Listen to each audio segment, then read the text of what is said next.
Hello and welcome to the first episode ever of the Epic Classroom Podcast. My name is Trevor Muir, and as a former high school and middle school teacher, as well as a college professor of future teachers, but also a dad who sends his kids to school, I realize how profoundly important school is. I mean, our education experience is a huge part of our entire lives. The majority of our childhoods are spent within the walls of schools. It's where we learn to socialize and develop confidence and learn to read and write and solve problems.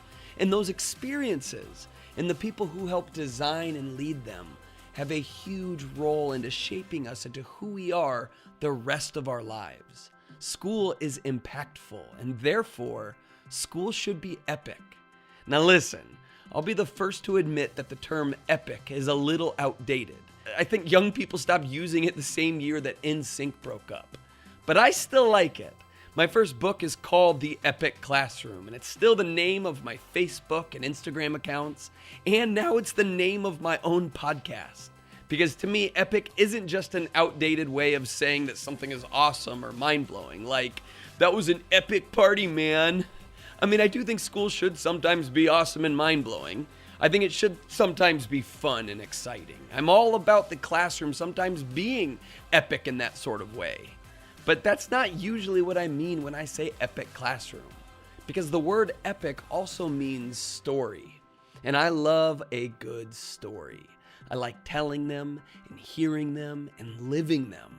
And I think school and learning and teaching should be epic in this way. It should be a story people remember, are shaped by, are moved into action because of. So that's what this podcast is about. How do we as educators live into this story that we're a part of? And how do we help our students do the same? Each episode I share ideas and stories and inspiration for creating and leading a more memorable and transformational classroom. One that is epic. So let's do this. Episode 1 of the Epic Classroom Podcast.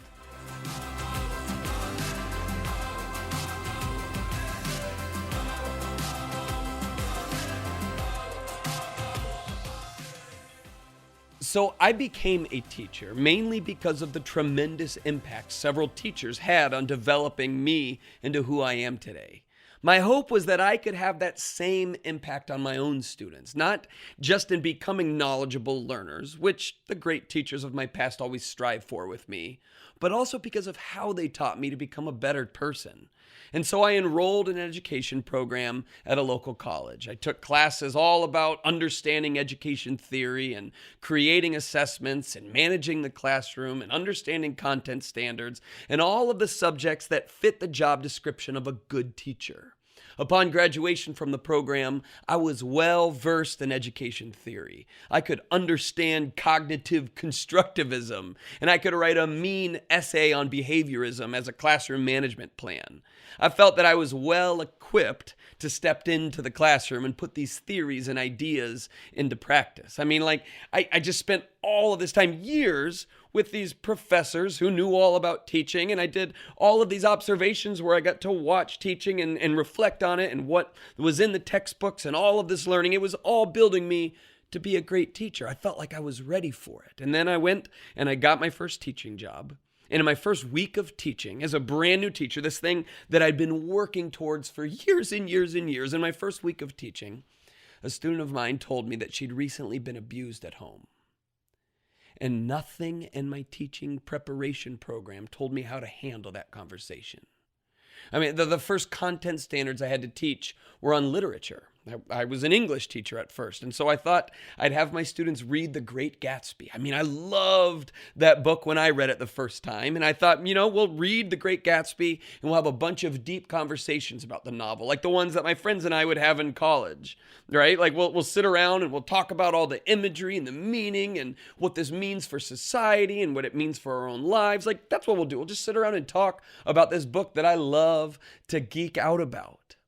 Well, if you're listening to this right now and you've taught any high school language arts before, you can guess how that unit turned out, right? They weren't exactly that pumped about sitting around and talking about this literature in my 9th grade freshman English class. I had a strong set of ideals and believed that I could subvert the system and avoid teaching certain content standards, right? Like I was that idealistic new teacher. Does that sound familiar to anyone? I mean, the real world does not expect students to know MLA formats, so why should I, right? The real world doesn't care if you know how to use a semicolon perfectly every time, so why should I actually put any emphasis into teaching those things? Like, right? I don't care about standardized testing, and I've done pretty well in my life without having to take another standardized test since the last one I took when I was in high school. So why would I emphasize any of that with my students? Why should I care about that? Well, unfortunately, my principal, as well as state testing, did not agree with this idealistic notions that I had as a brand new teacher. So much for being a rebel in year one. I often had to yell to get students to be quiet in my first year. I didn't know how to respond to disgruntled parents. I was overloaded with work to bring home. I had no idea how to say no to other teachers and administrators and parents who requested extra work of me. And frankly, in my first year of teaching, a lot of my lessons were boring. This was my first year of teaching. Does it sound familiar? I learned quickly in that first year that all of the textbooks and classes and research papers on teaching will not adequately prepare you for the real thing. I had this notion that the work of teachers was formulaic, and that if you could just follow a simple process, I could be one of those great and memorable teachers. However, I've learned since that those great teachers of my past hardly had a simple formula that they followed. Finding the words for a student who shares about being abused can only come from wisdom and experience. Discovering a way to take a set of content standards, which at first glance can look boring and insignificant to a student and teacher, if I'm being honest, and crafting them into an engaging and meaningful experience is not something that can simply be taught. The truth is, there is a stigma that teachers are merely deliverers of content. First, the teacher masters the content themselves, then they give it to students. The object is for students to retain that content long enough to demonstrate their understanding, and then they can discard it so that the teacher can deliver more. According to the stigma, which has dominated the collective consciousness for over a century, everything revolves around this delivery model. Classroom management equates to having a quiet class that allows teachers to deliver that content. Lesson planning is about devising effective delivery. Assessment is about measuring that effectiveness. Professional development is about improving that delivery skill. But what I've learned over and over throughout the years of being in the classroom is that teachers are so much more than content deliverers. When I was a student, I thought most of my teachers as content deliverers. From Ben Stein's character in Ferris Bueller's Day Off, Bueller, to the teacher on Charlie Brown who just said wow, wow, wow all the time, teachers have been labeled in media and pop culture as deliverers. I was trained throughout my education program in college to deliver. And frankly, after years of teaching, I still often slip into the mindset that my job is simply to deliver. However, I learned in my first year of teaching and every single day since that teachers are far from being mere deliverers of content. Teachers are creatives. The work of a successful teacher takes immense creativity. Designing engaging work for students, having the ability to constantly improvise, overcoming obstacles and barriers, and crafting a space or setting for others to flourish are among the many daily tasks of a teacher. Creativity, by definition, requires that something be brought into existence. Whether crafting original lectures or designing curriculum or having a certain look to bring 30 students to silence, the work of a teacher is creative and original. It's so easy to look at teachers who do big and elaborate projects with their students and think that they are the creative teachers. And yes, we can use them as models and examples of what we want to strive for, but don't let those aspirations negate this fact. What you already do as a teacher is creative work. I don't care if you subscribe to a more traditional model of teaching and have your students sit in rows and use textbooks. The work you do is creative. If you teach reading to first graders, you are doing creative work. If you coach soccer and have to decide on the best drills for your team to practice, you are being creative. If you work at a university and give 1-hour lectures 5 times a week, and you spend time crafting those lectures into a format you believe your students are understanding, you are creative. Now, of course, I think we should take this creative energy and utilize it to make learning as effective as possible. And that might mean shedding some of those traditional practices that don't engage and inspire learning. But that's for another episode. This one is about the undeniable fact that teaching is a creative profession. And if teachers adopt the mindset of a designer, someone who creates compelling experiences for their students, they might just be blown away by what they can create. In this very difficult, unsettling, and unknown chapter of being an educator, this time of teaching during a pandemic, we need to draw on our creativity now more than ever. It feels like student apathy is at an all-time high, and student engagement is so difficult to come by right now. And of course, there are external factors that need to change for some of this work to become easier.